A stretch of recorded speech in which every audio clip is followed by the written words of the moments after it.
Good day. This is Dimitri Lascaris coming to you from Montreal, Canada for Reason to Resist on July 21st, 2026. In May 1923, Julius Streicher founded the sensationalist newspaper Der Stürmer, which translates loosely into the stormer or the attacker. And from the outset, the chief aim of this German newspaper was to promulgate anti-Semitic propaganda. The first issue had an excerpt that stated, quote, "As long as the Jew is in the German household, we will be Jewish slaves, therefore he must go," close quote. And that's just one of countless examples of the openly anti-Semitic nature of Der Stürmer. 23 years later, on October 1st, 1946, a Nuremberg tribunal found Streicher guilty of crimes against humanity and sentenced him to death. The judgment against him read in part as follows, quote, "For his 25 years of speaking, writing, and preaching hatred of the Jews, Streicher was widely known as the Jew-baiter #1. In his speeches and articles week after week, month after month, he infected the German mind with the virus of anti-Semitism and incited the German people to active persecution. Streicher's incitement to murder and extermination at the time when Jews in the East were being killed under horrible conditions clearly constitutes persecution on political and racial grounds in connection with war crimes as defined by the Charter and constitutes a crime against humanity." Now, today, Israeli Prime Minister Benjamin Netanyahu and his former Defense Minister Yoav Gallant have been indicted by the International Criminal Court for crimes against humanity. But so far, none of the influential propagandists who promote, justify, and whitewash Israel's genocidal atrocities and who promote hatred of the Palestinian people has been indicted by an international tribunal or even by a domestic court for inciting the murder of Palestinians. Could this happen today? Should it happen today? Well, to help us answer this question, we have invited onto our program Robin Andersen. She joins us now. She is a professor emerita of media studies at Fordham University and an award-winning author. Her work examines film, television, and media coverage of war, the environment, politics, and elections. And she's also on the board of directors of Fairness and Accuracy in Reporting, which I've quoted on numerous occasions, an outstanding media organization, media critic organization, actually. And Robin is the author of a new book on U.S. media coverage of Israel's genocide in Palestine. It's called The Complicit Lens and came out earlier this year. Thank you so much for joining us today, Robin. Oh, thanks for having me. It's a pleasure to be here, Dimitri. So, Robin, I'd like to hone in on this book because it is, I understand, the first comprehensive analysis of this extremely important subject, how the U.S. media covered and continues to cover the ongoing genocide in Gaza. And I just want to say before I launch into this two things. Number one, if people find this report to be informative, please like and share it. If you're not already a subscriber, please become one. And number two, there's this, when we talk about media coverage, we often use the phrase, and I certainly do this, I've done this many times, mainstream media. I'd like to try to avoid that phrase because it seems to imply that these massive for-profit corporations actually represent the bulk of society, that they are quote unquote mainstream. I personally think that they're extremists. And so I try to avoid using that term, and I use the phrase corporate media. I think that is a bit clearer. In any case, that's my own choice of vocabulary. I don't know how you see this issue, Robin. Maybe you want to respond to that at the outset and we can get into your book. Sure. There's a lot of ways to refer to what I call mostly establishment media, right? Because you're right, it's no longer representing the mainstream of American culture, American public opinion. They don't represent us anymore. They represent government elites. And because they are tied very much economically in the boards of directors, these are the same people that are on the extractive industries, the military industrial complex. So these are no longer entities that gain their profit from reflecting what mainstream public opinion is. So we call it corporate media. I actually think in one of my footnotes is that I kind of tell the reader what I'm talking about because I use them interchangeably, rarely mainstream. I use corporate, I use big journalism. I kind of like that phrase. Mm-hmm. and I use legacy, and legacy media possibly is maybe very important because it's the media that was around before the internet, right? So we're talking the papers of record mostly, and CNN, and legacy media, particularly the one, the New York Times and CNN that I just referred to. They are agenda setting media. They're agenda setting entities, and of course we know that. Certainly that's true of the New York Times. Indeed, and sadly so. So with that, let's get into the nitty gritty of this excellent book. I'd like to start with the way in which the corporate media covered October 7th. Your book has a good deal to say about that. I'm referring here, obviously, to the Al-Aqsa flood attacks launched by Palestinian militants. What'd you find in that regard? Well, October 7th possibly is the first thing we can turn to kind of begin to answer your question about incitement, right? Genocide does not happen without incitement, and genocide cannot happen without the continuing justification of that. Now, I think that we've seen that with this particular genocide. Most genocide has been focused on the incitement of genocide. Most legal cases. In terms of the Geneva Conventions, the way we define incitement is this: you have to be you are an elected official, so you have a platform. You're on some kind of a mainstream media platform, and it's at a time of great tension. And also it's identified as rhetoric, and also usually considering mythologies instead of facts. So I think what we see with October 7th is very much the incitement to genocide, where you mentioned Gallant, and I would say also Alon, and they went on mainstream media. It was widely circulated with almost no pushback, where they would say, well, Hamas attacked innocent Israelis, and instead of being appalled, Palestinians were celebrating. And so that means they aren't animals, they are inhuman, they are, and we're going to, and then they laid out, a policy of genocide. They're not going to have any more water, they're not going to have any more food. We're going to cut off all the electricity, and we're going to turn it into a tent city, right? And that's exactly what they did. At that point, journalists could have said, but wait, that violates several rules of war: disproportionate violence, the fact that you're making civilians pay, you're attacking civilians for what your leaders or your fighting representative, your resistance group has done. All of those are in violation of international rules of war.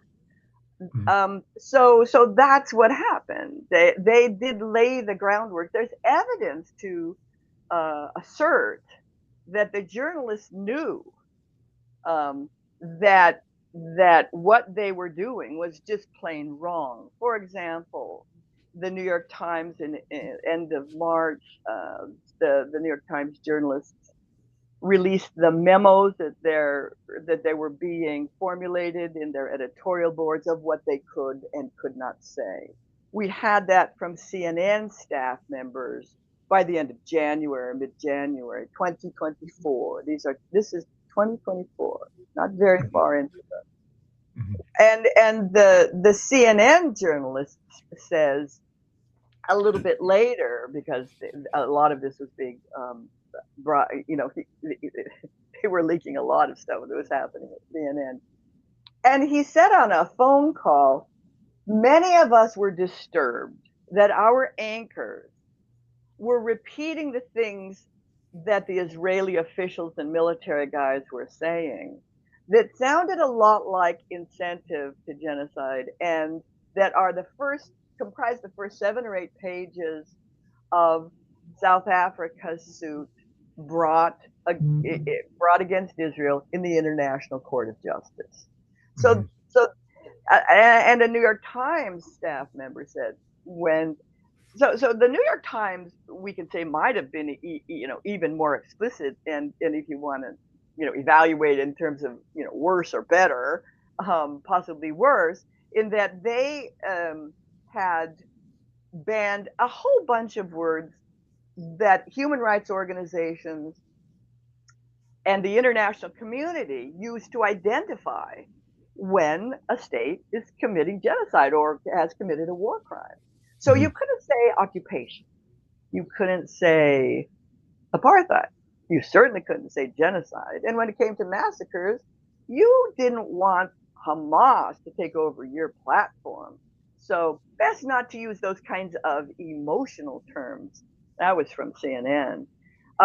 So what we had was the overall dehumanization of Palestinians with simply body counts, right? And then also the body counts were from the suspected or suspicious, and in no way was, the Gaza Health Ministry or the Hamas-led Gaza Health Ministry.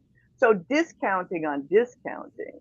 Um, and so there was a perpetual and constant dehumanization of Palestinians in every way on the media. So we can talk a little bit more about it if you want.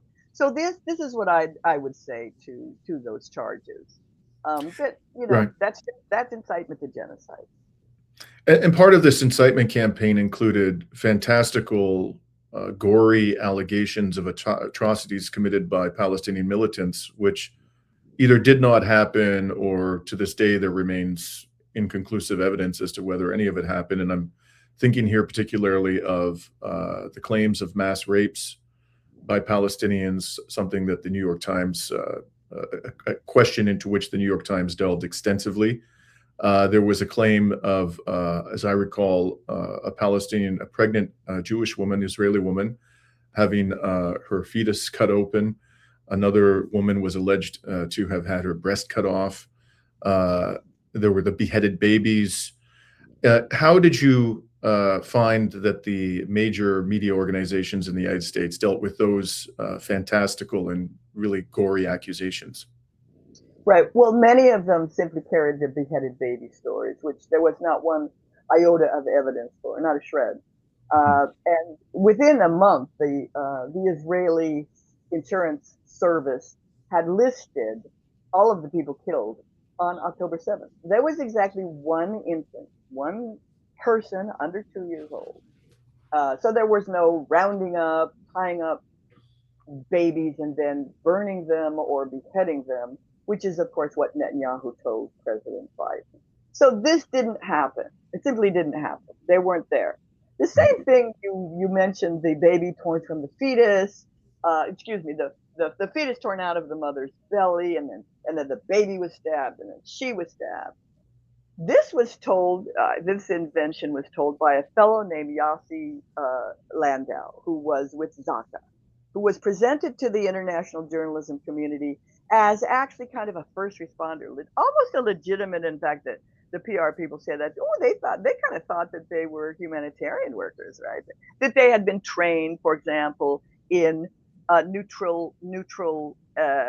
neutrality and also medical forensic procedures.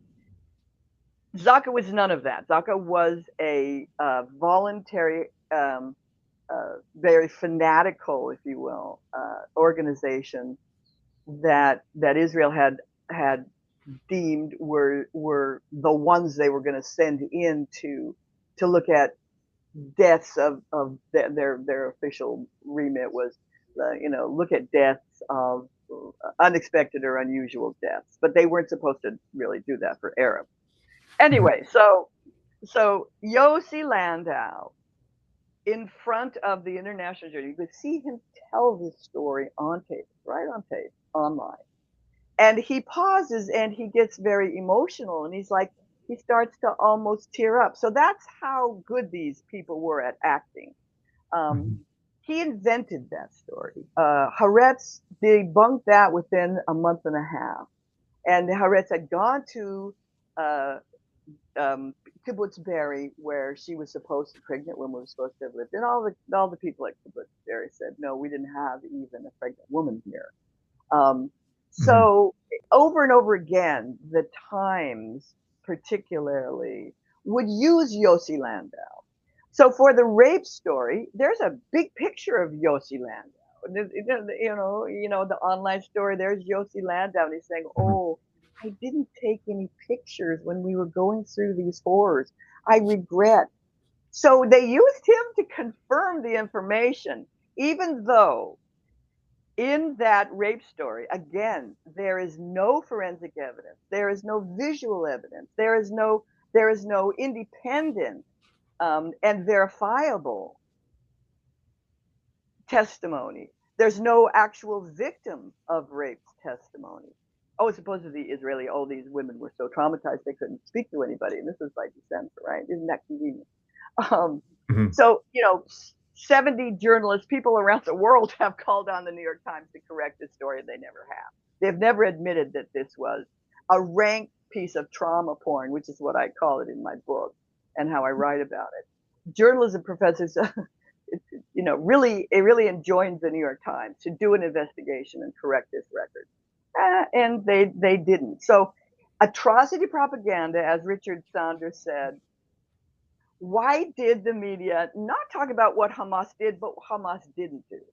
Because the atrocity propaganda was designed to incite the most fear, disgust, and retaliatory emotions that exist so that we would feel okay with going in and wiping out Palestinians. So this disproportionate violence. You had to have this horrible narrative to justify the horrible violence which they were about to perpetrate.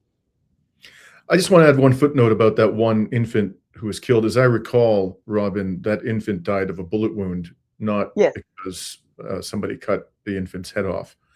And this brings me to the next lie, I'm going to call it that, and that is that all of these civilians who died, and according to the Israelis, as I recall, the numbers approaching 800 or maybe slightly in excess of 800 of the 1,139 were classified as civilians. We know beyond a shadow of a doubt that some number of them, it may certainly be unclear about how many, died at the hands of the Israeli military. For example, there were eyewitness accounts of the Israeli soldiers firing hails of bullets into houses where Palestinian militants were mingled together with hostages. And we know that there was enormous firepower brought to bear by Apache helicopters on vehicles that were containing both Palestinian militants and Israelis, and that were heading into Gaza. So how did you find that the US media performed on the question of how these civilians actually died? Oh, they did expose. They did, story after story of the victims. They were the cause celeb for months, and then when the hostages were also reported, they were presented in their full humanity as people. They went to their homes, they went to their communities, they talked about their role, they put pictures of them up. We don't have any of that about Palestinians. But to answer your question about the Hannibal directive, yes, Israel called in the Hannibal directive that day. And right now online, the tape of Ben Gvir talking about we're just gonna kill our soldiers. We're just gonna wipe everybody out. But Haaretz had published an investigation into the military and how they called in the Hannibal directive in December again of 2023.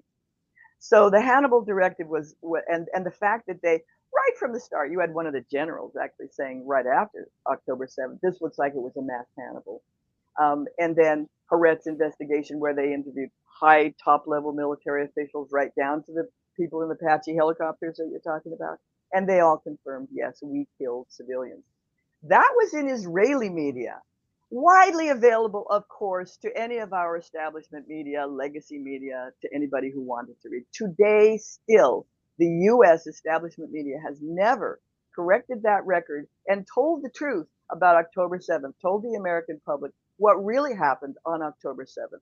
Because, of course, that perfect origin narrative of Hamas going in on October 7th and brutally, as the mantra goes, brutally killing innocent Israeli, mostly civilians, and taking 200 hostage or 250 hostage, was the phrase that justified any single thing that Israel had done. They would bomb apartment buildings, the Jabalia massacre, the Flower massacre. The media would repeat at some point in those stories, this is in retaliation for the Hamas attack of October 7th. Israel says they're doing this to protect themselves after the horrible attacks of October 7th. So it doesn't work so well as persuasion if you say, well, we don't really know how many Hamas killed on October 7th, and we know that our own military killed quite a few of our own civilians, so that doesn't work quite as well, I guess. Yeah. Another issue you raise, which gets far too little coverage in the discussion about pro-Israel propaganda, is undeclared conflicts of interest.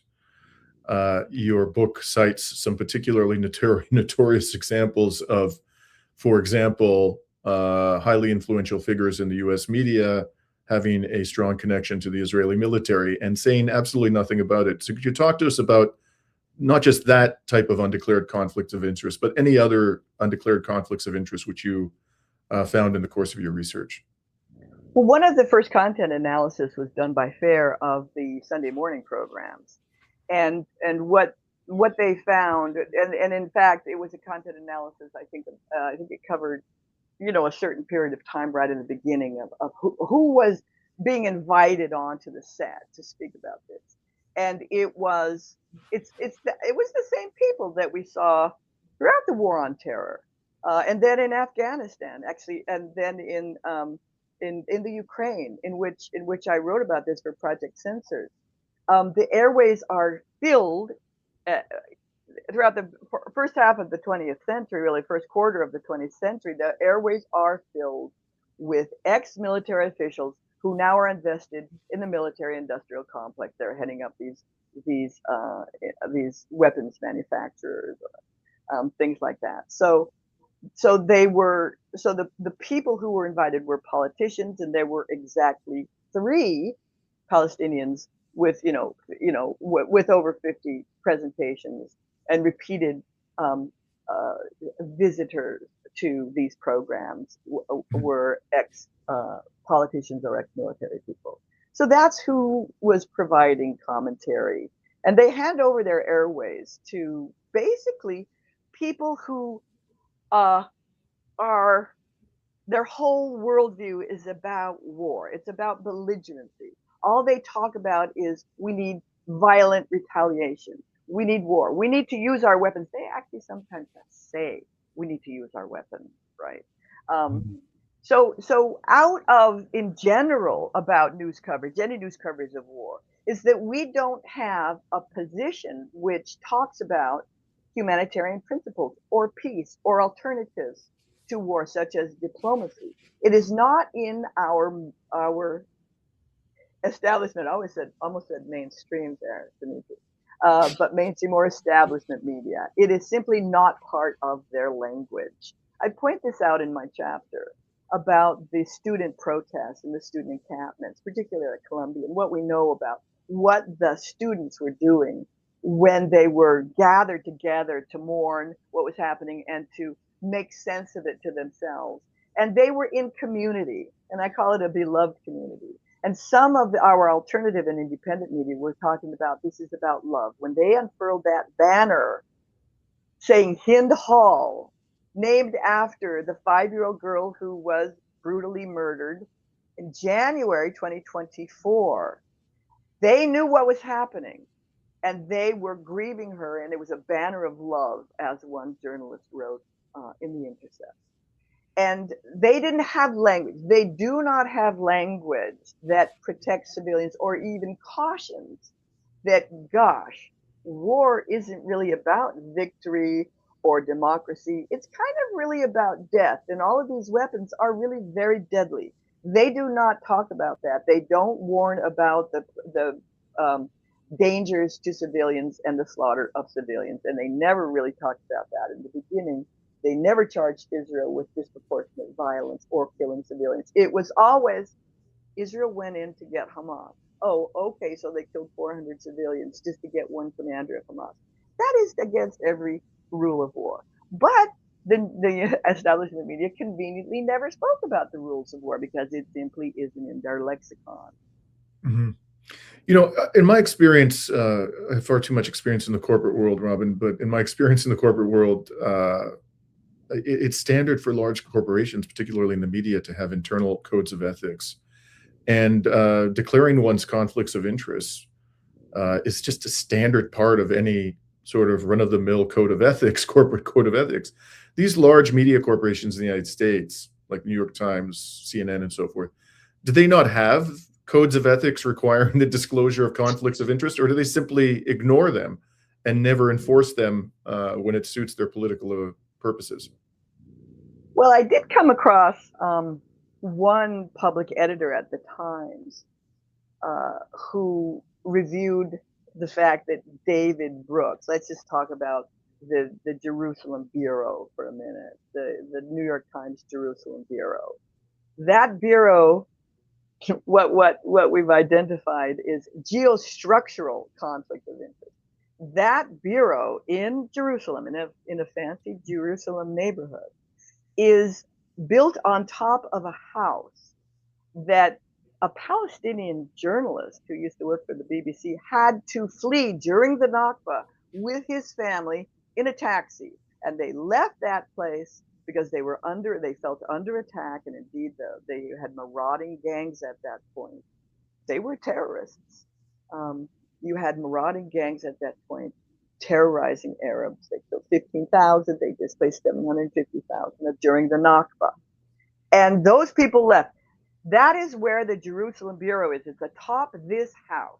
So if you think about, for example, the coverage of the right to return, 2018, the right to return marches that lasted for almost a year, when they shot down at nonviolent, peaceful Palestinians at the wall, protesting their exclusion and demanding the right to return. It was a huge enterprise, and it was planned and promoted by civil societies in Gaza and civil groups. It wasn't even Hamas led. They killed almost 300 of them. They wounded 33,000 of them. That was the right to return, and it puts the New York Times with their bureau on top of a house that Palestinians had to flee, right in the middle of that conflict of interest. How are they going to cover that? And I can tell you they didn't do a very good job. And meanwhile, you had the Human Rights Watch and you had Amnesty International documenting that and saying Israel's response needs to be presented in front of for an investigation in the International Court of Justice. Israel was already breaking international law well before October 7th. So that's why this arbitrary origin date of October 7th was always designed to create a particular encapsulated narrative where everything that Israel did was going to be in response to Hamas, right? Mm-hmm. So, but I'm glad you went back to conflict of interest, because just in their bureau chief, I have a chapter in the book called Compromised Media Landscape, which arguably is mostly about the New York Times. But their bureau chiefs also, Jody Rediran, Eric Bronner. Eric Bronner, was aligned with these seminars that Israel would put on for international young journalists to come so that they could basically be indoctrinated by the Israeli state. And they took them all around to their usual sightseeing things about how wonderful and mythic Israel was. And then they also talked about the horrible dangers they were in by hostile Arabs all surrounding them. We know all of those. Tropes. And Eric Bronner was one of the people who talked to young, youthful journalists. So every one of them, Rediran had landed as a 16-year-old in the city of Jerusalem, and she said, "Oh, what a beautiful city.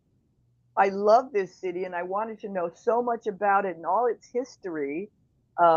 And yet she was specifically focused on the Israeli and the Israeli point of view in all of her ideas. When she first got there, she went on Facebook and she told her Facebook friends, after she had visited some Palestinians who family members had been killed from Israeli fire, she told them on Facebook things like, just to show you how absolutely divorced from Palestinian society she was. She didn't speak Arabic, she didn't know anything.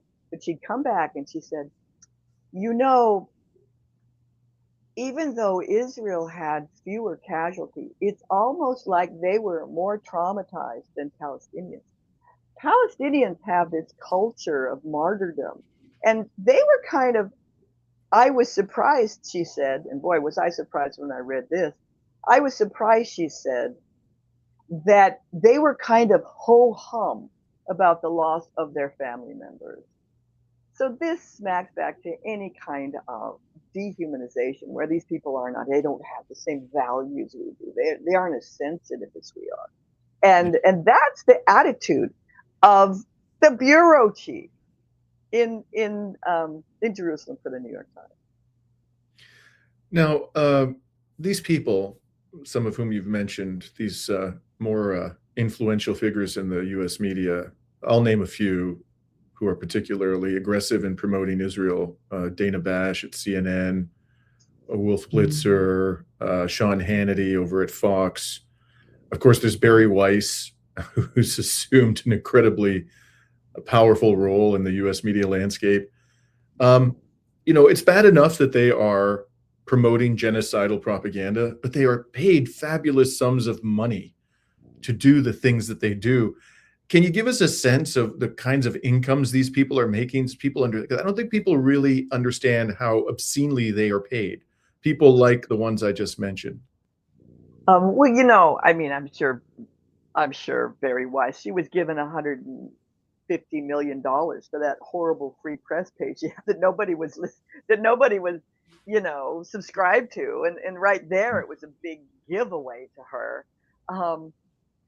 But we know that anchor salaries are so disproportionate and we've also known in media studies that they are completely divorced from what is happening with the American public.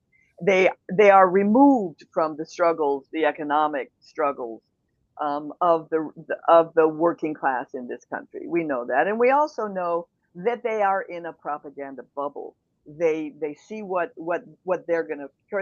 They have a standardized media frame that they followed for years, and if you'll start to believe that stuff if you don't allow yourself to look at the footage or compare your work and what you're saying to the truly courageous Palestinian journalists that were on the ground in Gaza being killed by Israel in great numbers.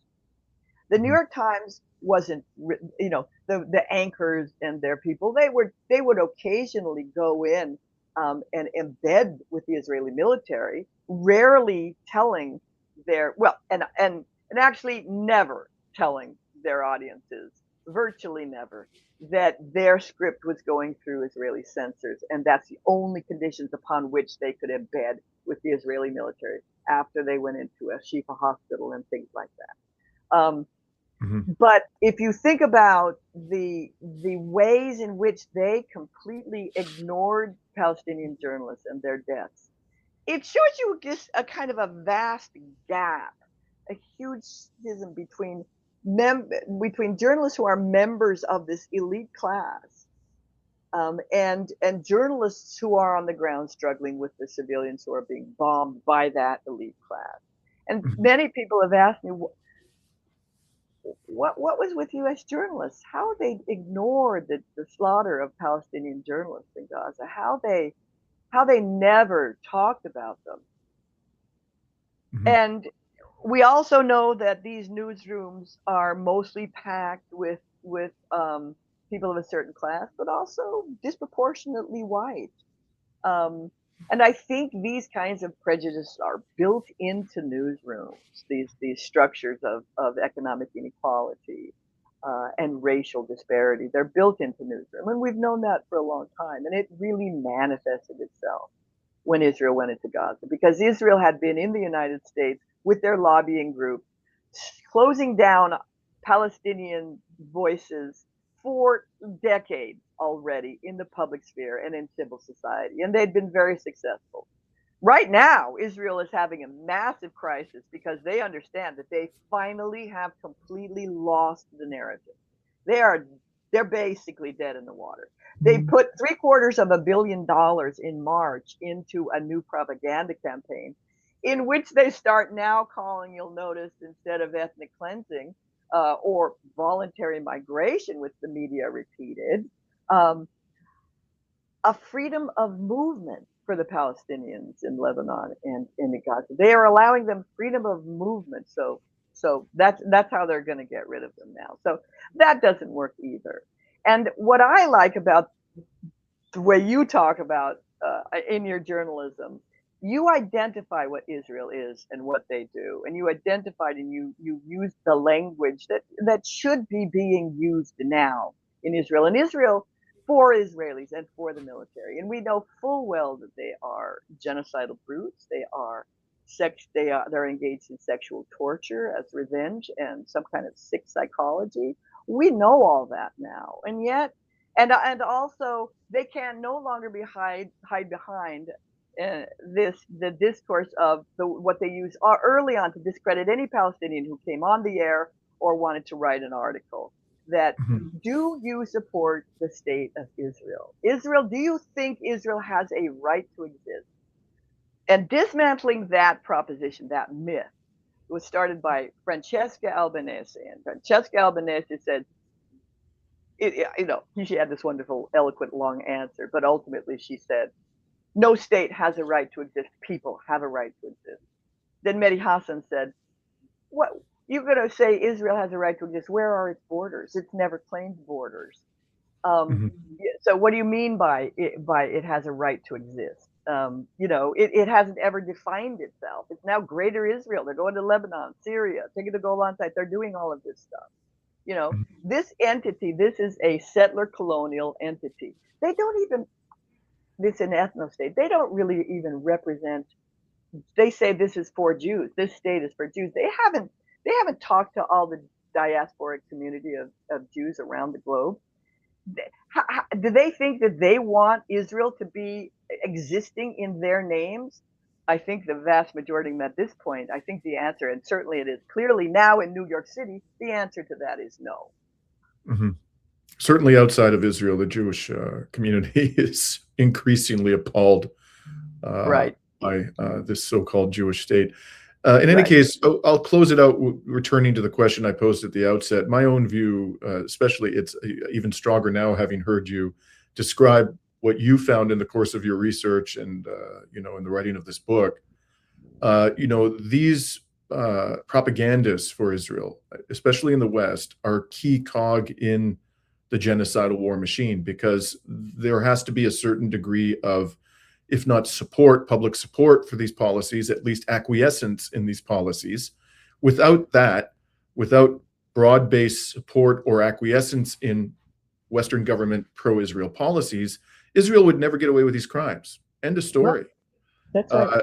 They would be held accountable. They wouldn't be receiving the economic aid, the military aid. All of that would dry up in a heartbeat if people were told the truth. So my own view, Robin, is that it is essential, particularly when people are being handsomely compensated in the Western media to say these lies, it is essential that there be legal accountability. The authorities should pick 2 or 3 particularly prominent, well-compensated, influential pro-Israel propagandists and make an example of them by prosecuting them for incitement to genocide. That's my own view as a lawyer and as a citizen. But anything you want to add in that regard before we sign off today? Well, my favorite bête noire at the New York Times, of course, is Thomas Friedman. And he wrote a piece that really brought back all of the old stereotypes and really repulsive terms about insects and spiders devouring people from the inside and all of that stuff. And he applied that to the Middle East. And Jim Norica said this is this is the fourth level of genocide, this, because as one genocide studies, and he pointed that out. This was the same terminology that Nazis used. So there is a connection between Nazi propaganda and Israeli propaganda.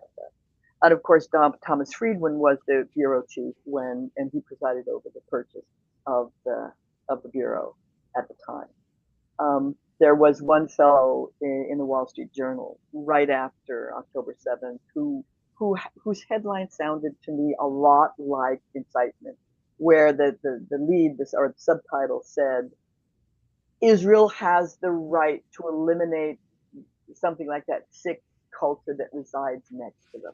And he didn't say he didn't say people, he didn't say Hamas, he said culture. And to wipe out a people, their identity, their culture, everything about them is genocide. So I believe that headline could be scrutinized in the future in some legal body. Indeed. Now, I'm just going to put your book up on the screen again to remind people to look out for Robin's excellent work, The Complicit Lens, which came out earlier this year. It also has an introduction by Rashid Khalidi. Where can people find your work? Do you have a Substack, Robin? Are you active on social media? What's the best place for people to look to find your ongoing work? Oh gosh, I've written for a lot of outlets now. You can find me at Project Centered Dispatch. My latest one was on Project Centered, and I make the argument that you just made. Why can't we hold Israel accountable to genocide? It's the media, and I make the exact same argument you just made about how as long as mainstream media is going to continue to okay and condone this genocide, it allows the West and the EU and all of the people who have economic and diplomatic context that they support the state, it allows them to get away with it. And those are really the power structures. They speak to the power structures. Project Censored, I'm on LA Progressive, Counterpunch. I even went on Informed Comment, and I got a piece in Jacobin about how Clash of Civilization underlies what we're living through now. So I have a Substack, but I rarely post my stuff there. I should, I know, but I don't. But I should. But anyway, if you put Robin Andersen in some of these on the search engine, you can find some of the stuff I've written recently about the book and for the book. That's great, and we hope that we can have you back on the program to continue our discussion. I'd like to have many more with you about the abject failings of the corporate media.